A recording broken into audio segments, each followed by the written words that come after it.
WordPress use ചെയ്തിരിക്കുന്ന ഒരു ecommerce സൈറ്റിനകത്ത് പേയ്മെൻറ്റ് റിസീവ് ചെയ്യാനൊക്കെ ഫ്രീ ആയിട്ടൊരു പേയ്മെൻറ്റ് ഗേറ്റ് വേ എങ്ങനെ ഇൻ്റഗ്രേറ്റ് ചെയ്യാമെന്നാണ് ഈ ഒരു വീഡിയോയിൽ പറയാൻ പോകുന്നത്.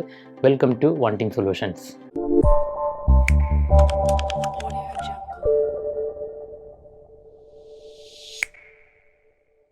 പേയ്മെൻറ്റ് ഗേറ്റ് വേ ഇൻ്റഗ്രേറ്റ് ചെയ്ത് കാണിക്കാൻ വേണ്ടി ചെയ്ത ഒരു ഡെമോ സൈറ്റാണിത്. ഇത് ലൈവ് സൈറ്റല്ല, ആസ്ട്രയിലെ സ്റ്റാർട്ടർ ടെംപ്ലേറ്റ് യൂസ് ചെയ്തുകൊണ്ട് വേർഡ്പ്രസ്സിൽ ക്രിയേറ്റ് ചെയ്തെടുത്തൊരു ഇ-കൊമേഴ്സ് സൈറ്റാണ്.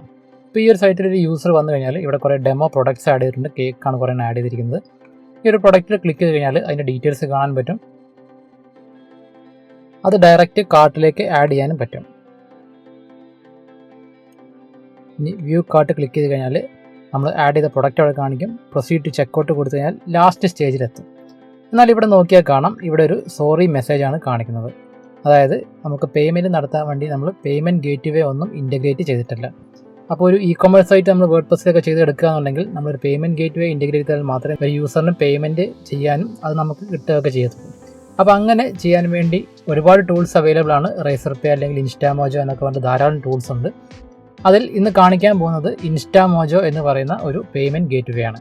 അപ്പോൾ instamojo.com എന്ന സൈറ്റ് എടുത്തു കഴിഞ്ഞാൽ ഇതാണ് ഇൻ്റർഫേസ് വരുന്നത്. ഇതിൻ്റെ ലിങ്ക് ഈ വീഡിയോയുടെ ഡിസ്ക്രിപ്ഷനിൽ കൊടുത്തിട്ടുണ്ട്. അതിൽ ക്ലിക്ക് ചെയ്ത് നിങ്ങൾക്ക് ഡയറക്റ്റ് ഈ ഒരു വിൻഡോയിൽ വരാൻ പറ്റും. ഫസ്റ്റ് ടൈം വരുന്ന ആൾക്കാരാണെങ്കിൽ സൈൻ അപ്പിൽ ക്ലിക്ക് ചെയ്യുക. ഇവിടെ രണ്ട് ഓപ്ഷൻ കാണിക്കും, ബിസിനസ് അല്ലെങ്കിൽ കൺസ്യൂമർ എന്ന് പറഞ്ഞ് കാണിക്കും. ബിസിനസ്സിൽ ക്ലിക്ക് ചെയ്യുക. നിങ്ങൾക്ക് ജിമെയിൽ ഐ ഡി വെച്ചോ ഫേസ്ബുക്ക് വെച്ചോ വേണമെങ്കിൽ അക്കൗണ്ട് ക്രിയേറ്റ് ചെയ്യാം. അതല്ലാന്നുണ്ടെങ്കിൽ ഇമെയിൽ ഐ ഡിയും പാസ്വേഡും കൊടുക്കുക. ഞാനിവിടെ സൈൻ അപ്പ് വിത്ത് ഗൂഗിൾ എന്നുള്ള ഓപ്ഷനാണ് സെലക്ട് ചെയ്യുന്നത്. നിങ്ങളുടെ മൊബൈൽ നമ്പർ എൻ്റർ ചെയ്ത് കൊടുക്കാൻ പറയും. ആ മൊബൈൽ നമ്പറിലേക്ക് ഒരു OTP വരും. രണ്ട് ഓപ്ഷൻ കാണിക്കും, പേയ്മെൻറ്റ്സ് റിസീവ് ചെയ്യാനും അല്ലെങ്കിൽ കളക്ട് ചെയ്യാനും വേണ്ടി ഒരു ഓപ്ഷൻ കാണിക്കും, ഫ്രീ ഓൺലൈൻ സ്റ്റോറും കാണിക്കും. പേയ്മെൻറ്റ്സ് എന്നുള്ള ലിങ്കിൽ ക്ലിക്ക് ചെയ്യുക. നിങ്ങൾക്കിവിടെ instamojo.com എന്ന് പറയുന്ന അല്ലെങ്കിൽ നമുക്ക് ക്രിയേറ്റ് ചെയ്യേണ്ട ഒരു യൂസർ നെയിം നമുക്കിവിടെ എൻ്റർ ചെയ്ത് കൊടുക്കാം. നിങ്ങൾക്ക് ഏത് പേര് വേണമെങ്കിലും കൊടുക്കാം. നിങ്ങളുടെ ബിസിനസ്സിൻ്റെ പേരോ അല്ലെങ്കിൽ നിങ്ങളുടെ പേര് ഏത് പേര് വേണമെങ്കിലും കൊടുക്കാം. അതിനുശേഷം നെക്സ്റ്റ് ബിസിനസ് ടൈപ്പിൽ ക്ലിക്ക് ചെയ്യുക.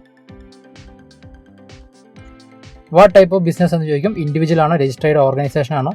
ഇൻഡിവിജ്വൽ കൊടുക്കുന്നതായിരിക്കും എളുപ്പം. കാരണം രജിസ്റ്റേർഡ് ഓർഗനൈസേഷൻ ആണ് കൊടുക്കുന്നതെങ്കിൽ ഒരുപാട് ഡോക്യുമെൻറ്റേഷൻ പ്രോസസ്സ് ഉണ്ട്. നിങ്ങളുടെ കമ്പനിയുമായിട്ട് റിലേറ്റഡ് ആയിട്ട് ഒരുപാട് ഡോക്യുമെൻറ്റ്സ് അപ്ലോഡ് ചെയ്ത് കൊടുക്കേണ്ടി വരും. അതുകൊണ്ട് ഇൻഡിവിജ്വൽ കൊടുക്കുക. അതിനുശേഷം പ്രൊപ്പറേറ്റർ ആണോ അല്ലേ എന്നുള്ള ഒരു ക്വസ്റ്റ്യൻ വരും. അത് യെസ് ടിക്ക് ചെയ്ത് കൊടുക്കുക. വീണ്ടും നെക്സ്റ്റ് ക്ലിക്ക് ചെയ്യുക. ബിസിനസ്സിൻ്റെ ബേസിക് ഡീറ്റെയിൽസ് എൻ്റർ ചെയ്ത് കൊടുക്കുക.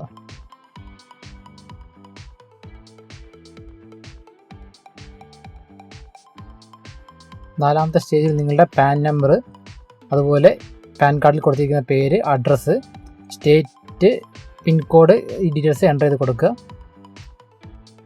അതുപോലെ സർവീസ് ആണോ പ്രൊഡക്റ്റ് ആണോ അല്ലെങ്കിൽ എന്താണ് നമ്മൾ സെല് ചെയ്യാൻ പോകുന്നത് ആ ഡീറ്റെയിൽസ് കൊടുക്കുക. GST നമ്പർ ഉണ്ടെങ്കിൽ കൊടുക്കാം, അത് ഓപ്ഷനിൽ കൊടുക്കേണ്ട കാര്യമില്ല. ഈ ഡീറ്റെയിൽസ് എല്ലാം എൻ്റർ ചെയ്ത് കഴിഞ്ഞിട്ട് നെക്സ്റ്റിൽ ക്ലിക്ക് ചെയ്ത് കഴിഞ്ഞാൽ നിങ്ങളോട് ബാങ്ക് അക്കൗണ്ട് ഡീറ്റെയിൽസ് എല്ലാം എൻ്റർ ചെയ്യാൻ പറയും. അക്കൗണ്ട് നമ്പർ, IFSC കോഡ്, ഈ ഡീറ്റെയിൽസ് എല്ലാം എൻ്റർ ചെയ്ത് കഴിഞ്ഞാൽ അഞ്ചാമത്തെ സ്റ്റേജും കംപ്ലീറ്റ് ആയി കഴിഞ്ഞാൽ നമ്മളുടെ രജിസ്ട്രേഷൻ പ്രോസസ്സ് കംപ്ലീറ്റ് ആവും. അപ്പോൾ ഞാൻ ഓൾറെഡി ഒരു അക്കൗണ്ട് ക്രിയേറ്റ് ചെയ്തിട്ടുണ്ട്. അതുകൊണ്ട് ഞാൻ ഇനി പാൻ കാർഡ് നമ്പറും അക്കൗണ്ട് നമ്പറും ഒന്നും എൻ്റർ ചെയ്യുന്നില്ല. ഞാൻ ക്രിയേറ്റ് ചെയ്തിട്ടുള്ള എൻ്റെ അക്കൗണ്ട് കാണിക്കാം. പാൻ കാർഡ് ഡീറ്റെയിൽസും അക്കൗണ്ട് ഡീറ്റെയിൽസും കൊടുത്തു കഴിഞ്ഞാൽ നിങ്ങൾക്ക് ഡയറക്റ്റ് ഇൻസ്റ്റാമോജോയുടെ ഡാഷ്ബോർഡിലേക്ക് വരാൻ പറ്റും. ഇതാണ് നിങ്ങളുടെ ഡാഷ്ബോർഡ്. അപ്പോൾ ഇതിനകത്ത് ഇവിടെ നിങ്ങൾ നോക്കിയാൽ ഒരു സബ്മിറ്റ് KYC എന്ന് പറഞ്ഞൊരു ലിങ്ക് കാണിക്കുന്നുണ്ട്. അതായത് ഒരു മാസം 10,000 രൂപയിൽ കൂടുതൽ നിങ്ങൾക്ക് ഇതിനകത്തൊരു ഇൻകം വരികയെന്നുണ്ടെങ്കിൽ നിങ്ങളുടെ KYC സബ്മിറ്റ് ചെയ്യണം. അതിൽ താഴെയാണെങ്കിൽ നിങ്ങൾക്ക് വേറെ ഒന്നും ചെയ്യേണ്ട. ഈ ഒരു അക്കൗണ്ട് നിങ്ങൾക്ക് സ്ട്രൈറ്റ് അവേ യൂസ് ചെയ്യാൻ പറ്റും. ഇനി ഈ ഒരു ഇൻസ്റ്റാമോജോ അക്കൗണ്ടുമായിട്ട് നമ്മളുടെ വേർഡ്പ്രസ് വെബ്സൈറ്റ് ലിങ്ക് ചെയ്യണം. അത് ചെയ്യാൻ വേണ്ടി ഇവിടെ ലെഫ്റ്റ് സൈഡിൽ നോക്കിക്കഴിഞ്ഞാൽ API ആൻഡ് പ്ലഗിൻ എന്ന് പറഞ്ഞൊരു ലിങ്ക് കാണാൻ പറ്റും. ആ ലിങ്കിൽ ക്ലിക്ക് ചെയ്യുക. ഏറ്റവും താഴോട്ട് സ്ക്രോൾ ചെയ്ത് കഴിഞ്ഞാൽ ഇവിടെ ജനറേറ്റ് ക്രെഡൻഷ്യൽസ് എന്ന് പറഞ്ഞിട്ടൊരു ലിങ്ക് കാണിക്കും.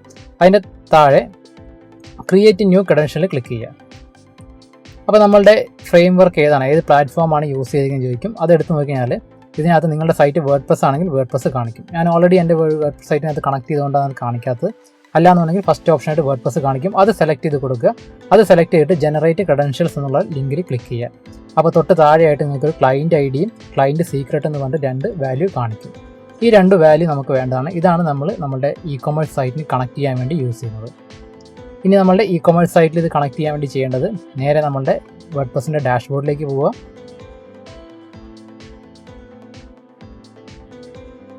നേരെ പ്ലഗിനകത്ത് പോയിട്ട് ആഡ് ന്യൂവിൽ ക്ലിക്ക് ചെയ്യുക. ഇനി നമുക്ക് വേണ്ടത് ഇൻസ്റ്റാമോജോ എന്ന് സെർച്ച് ചെയ്ത് കൊടുക്കുക. ഇൻസ്റ്റാമോജോ ഫോർ കൊമേഴ്സ് എന്ന് പറഞ്ഞൊരു പ്ലഗിനാണ് നമുക്ക് യൂസ് ചെയ്യേണ്ടത്. ഇൻസ്റ്റാമോജോ ഫോർ WooCommerce എന്ന പ്ലഗിൻ കാണാൻ പറ്റും. അതിൽ ഇൻസ്റ്റാൾ നൗവിൽ ക്ലിക്ക് ചെയ്യുക, പ്ലഗിൻ ആക്ടിവേറ്റ് ചെയ്യുക. ഇപ്പോൾ പ്ലഗിൻസിനകത്ത് നോക്കി കഴിഞ്ഞാൽ ഇൻസ്റ്റാമോജോ ഫോർ WooCommerce എന്ന് പറഞ്ഞ പ്ലഗിൻ കാണാൻ പറ്റും. അതിൻ്റെ സെറ്റിങ്സ് എടുക്കുക.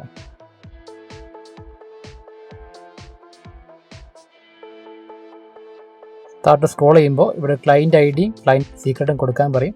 നമ്മൾ ഇൻസ്റ്റാമോജോ അക്കൗണ്ടിൽ പോയിട്ട് ക്ലയൻറ്റ് ഐ ഡിയും ക്ലയൻറ്റ് സീക്രട്ടും അവിടെ കോപ്പി ചെയ്തെടുക്കുക.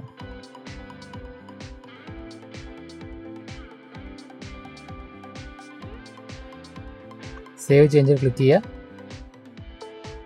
ഇനി നമ്മളുടെ വെബ്സൈറ്റ് എടുത്തിട്ട് വീണ്ടും നമ്മുടെ കാർട്ട് ഒന്ന് എടുത്ത് നോക്കുക. നമ്മൾ ഓൾറെഡി കാർട്ടിലേക്ക് ഒരു പ്രൊഡക്റ്റ് ആഡ് ചെയ്തിരുന്നു. ചെക്കൗട്ട് ക്ലിക്ക് ചെയ്യുക. ഇപ്പം താഴെ നോക്കിക്കഴിഞ്ഞാൽ ഇവിടെ പേ വയ ഇൻസ്റ്റാമോജോ എന്ന് പറഞ്ഞിട്ട് കാണിക്കും.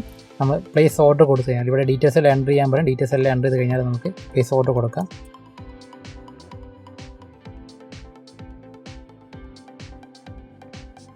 ഡീറ്റെയിൽസ് എല്ലാം എൻ്റർ ചെയ്ത് പ്ലേസ് ഓർഡറിൽ ക്ലിക്ക് ചെയ്യുക. അപ്പോൾ ഇൻസ്റ്റാമോജോയുടെ ഒരു വിൻഡോ ഓപ്പൺ ആയിട്ട് വരും. ഇപ്പോൾ ഇവിടെ നോക്കിക്കഴിഞ്ഞാൽ നമുക്ക് കാണാം പ്രൈസ് ഉണ്ട്. കൺവീനിയൻസ് ഫീ എന്ന് പറഞ്ഞിട്ട് 28 rupees എക്സ്ട്രാ വന്നിട്ടുണ്ട്. നമുക്ക് ക്രെഡിറ്റ് കാർഡോ ഡെബിറ്റ് കാർഡോ നെറ്റ് ബാങ്കിങ്ങോ വാലറ്റ്സോ അല്ലെങ്കിൽ COD ഏത് ഓപ്ഷൻ വേണമെങ്കിലും സെലക്ട് ചെയ്ത് കൊടുക്കാം. ഡയറക്റ്റ് നമുക്ക് പേയ്മെൻറ്റ് ചെയ്യാം. ഗൂഗിൾ പേ അല്ലെങ്കിൽ Paytm ഏത് വഴി വേണമെങ്കിലും നമുക്ക് പേയ്മെൻറ്റ് ചെയ്യാം. ഇനി ഇവിടെ ഒരു കൺവീനിയൻസ് ഫീ എന്ന് പറഞ്ഞിട്ട് 28 rupees വരാനുള്ള കാരണം അത് ഇൻസ്റ്റാമോജോയുടെ സെറ്റിങ്സ് ആണ്. കാരണം ഇൻസ്റ്റാമോജോയുടെ സർവീസ് ചാർജ് ഉണ്ട്. ഒരു 699 ഒരു പർച്ചേസ് അവിടെ നടക്കുമ്പോൾ നമ്മൾ ഇൻസ്റ്റാമോജോയ്ക്ക് ഒരു പേയ്മെൻറ്റ് കൊടുക്കേണ്ടതുണ്ട്. 2 അല്ലെങ്കിൽ 3% സാധാരണ വരാറ്. ആ ഒരു എമൗണ്ടാണ് ഇവിടെ 28 rupees എന്ന് കാണിച്ചിരിക്കുന്നത്. നമുക്കത് വേണമെങ്കിൽ മാറ്റിയിട്ട് ആ കൺവീനിയൻസ് ഫീ ഒഴിവാക്കിയിട്ട് നമ്മളുടെ കിട്ടുന്ന സെല് ചെയ്യുന്ന പ്രൈസിൽ നിന്നും കൊടുക്കുന്ന പോലെ ചേഞ്ച് ചെയ്യാൻ പറ്റും. നമ്മുടെ ഇൻസ്റ്റാമോജോ അക്കൗണ്ടിൽ പോവുക, സെറ്റിങ്സിനകത്ത് പോവുക, പേയ്മെൻറ്റ് സെറ്റിങ്സ് എടുക്കുക. പേയ്മെൻറ്റ് സെറ്റിങ്സിനകത്ത് കൺവീനിയൻസ് ഫീ ഓൺ ആയിട്ടാണ് കിടക്കുന്നത്, അത് ഓഫ് ചെയ്യുക. അത് ഓഫ് ചെയ്തിട്ട് ഒന്നുകൂടെ നമ്മളുടെ പേയ്മെൻറ്റ് ഡീറ്റെയിൽസ് ഒന്നുകൂടെ ഒന്ന് റിഫ്രഷ് ചെയ്ത് നോക്കുക. ഇപ്പോൾ നോക്കി കഴിഞ്ഞാൽ 699 മാത്രമേ ഉള്ളൂ, ആ കൺവീനിയൻസ് ഫീ ഇല്ല. അപ്പോൾ ഇൻസ്റ്റാമോജോയുടെ സർവീസ് ചാർജ് നമ്മൾക്ക് കിട്ടുന്ന 699 എന്നായിരിക്കും പോകുന്നത്. അപ്പോൾ ഇനി എനിക്ക് എങ്ങനെയാണ് ഇപ്പോൾ ഗൂഗിൾ പേ ആണ് ക്ലിക്ക് ചെയ്യാം. ഏതാണോ ക്ലിക്ക് ചെയ്യുന്നത് ഇതനുസരിച്ച് എനിക്ക് വേണ്ട പോലെ പേയ്മെൻറ്റ് നടത്താം. ആ ഒരു പേയ്മെൻറ്റ് ചെയ്ത് കഴിയുമ്പോൾ അതിൻ്റെ ഒരു ഇൻഫർമേഷൻ എനിക്ക് എൻ്റെ വെബ്സൈറ്റിൽ കിട്ടും. ഞാൻ എൻ്റെ വെബ്സൈറ്റ് എടുത്ത് WooCommerceൻ്റെ ഹോം എടുത്ത് നോക്കിക്കഴിഞ്ഞാൽ അല്ലെങ്കിൽ ഓർഡേഴ്സ് എന്ന ലിങ്ക് എടുത്ത് നോക്കുക. ഓർഡേഴ്സ് വന്നു കഴിഞ്ഞാൽ ഇപ്പോൾ ഓൾറെഡി അവിടെ ഒരു പേയ്മെൻറ്റ് പ്രോസസ്സ് സ്റ്റാർട്ട് ചെയ്തിട്ടുണ്ട്. ഇപ്പോൾ ഇവിടെ നോക്കിയാൽ കാണാം ആ പേയ്മെൻറ്റ് പ്രോസസ്സ് സ്റ്റാർട്ട് ചെയ്തിട്ടുണ്ട്. ഡീറ്റെയിൽസ് എടുത്ത് നോക്കി കഴിഞ്ഞാൽ ഇവിടെ സ്റ്റാറ്റസ് പെൻഡിങ് പേയ്മെൻ്റ് ആണ്, കാരണം പേയ്മെൻറ്റ് ചെയ്തിട്ടില്ല. ആളുടെ ഫുൾ ഡീറ്റെയിൽസ് എന്താണ്, ഏത് പ്രൊഡക്റ്റാണ് പർച്ചേസ് ചെയ്ത്, എമൗണ്ട് എത്രയാണ്, അതുപോലെ address, phone number, contact details എല്ലാ കാര്യങ്ങളും നമുക്ക് ഇവിടെ കിട്ടും. പേയ്മെൻറ്റ് സ്റ്റാറ്റസ് മാത്രം പ്രോസസ്സിംഗ് എന്ന് പറഞ്ഞ് കാണിക്കും, അല്ലെങ്കിൽ പെൻഡിങ് പേയ്മെൻറ്റ് എന്ന് കാണിക്കും. ഞാൻ ആ പേയ്മെൻറ്റ് കംപ്ലീറ്റ് ചെയ്ത് കഴിയുമ്പോൾ ഈ ഒരു ഓർഡർ കംപ്ലീറ്റ് ആയതായിട്ട് കാണിച്ച് എനിക്ക് നമ്മൾ രജിസ്റ്റർ ചെയ്യാൻ മെയിൽ ഐ ഡി ഏതാണോ ആ മെയിൽ ഐ ഡിയിലേക്ക് മെയിൽ വരും. അപ്പോൾ ഇതുപോലെയാണ് ഒരു ഇ-കൊമേഴ്സ് സൈറ്റിൻ്റെയൊക്കെ അല്ലെങ്കിൽ പേയ്മെൻറ്റ് ഗേറ്റ് വേ നമുക്ക് ഈസി ആയിട്ട് നമ്മളുടെ ഒരു ഇ-കൊമേഴ്സ് സൈറ്റിനകത്ത് ഇൻറ്റിഗ്രേറ്റ് ചെയ്യാൻ പറ്റുന്നത്. അപ്പോൾ എന്ത് ബിസിനസ് ആയിക്കോട്ടെ നമ്മളൊരു ഇ-കൊമേഴ്സ് സൈറ്റ് നമ്മുടെ കയ്യിലുണ്ടെങ്കിൽ യൂസേഴ്സിന് ഡയറക്റ്റ് വന്ന് അത് ക്ലിക്ക് ചെയ്ത് പേയ്മെൻറ്റ് നടത്താൻ ഏതൊരു പേയ്മെൻറ്റ് ഗേറ്റ് വേ യൂസ് ചെയ്തുകൊണ്ടോ, കാർഡ് യൂസ് ചെയ്തുകൊണ്ടോ, ക്രെഡിറ്റ് കാർഡോ ഡെബിറ്റ് കാർഡോ UPI വെച്ചുകൊണ്ടോ അല്ലെങ്കിൽ നെറ്റ് ബാങ്കിങ് യൂസ് ചെയ്തുകൊണ്ടോ എങ്ങനെ വേണമെങ്കിലും പേയ്മെൻറ്റ് നടത്താം. അപ്പോൾ ഇതുപോലൊരു പേയ്മെൻറ്റ് ഗേറ്റ് വേയുടെ ഫ്രീ സർവീസ് യൂസ് ചെയ്തുകൊണ്ട് നമുക്ക് നമ്മുടെ ഒരു ഇ-കൊമേഴ്സ് സൈറ്റ് ഫുള്ളി ഫങ്ഷണലായിട്ടുള്ള ഇ-കൊമേഴ്സ് സൈറ്റ് നമുക്ക് ഈസി ആയിട്ട് ഡെവലപ്പ് ചെയ്തെടുക്കാൻ സാധിക്കും. കരിയർ അല്ലെങ്കിൽ IT ജോബ് റിലേറ്റഡ് ആയിട്ട് എന്ത് സപ്പോർട്ട് വേണമെന്നുണ്ടെങ്കിലും വൺ ടീം സൊല്യൂഷൻസിനെ കോൺടാക്ട് ചെയ്യാവുന്നതാണ്. Thank you for watching this video.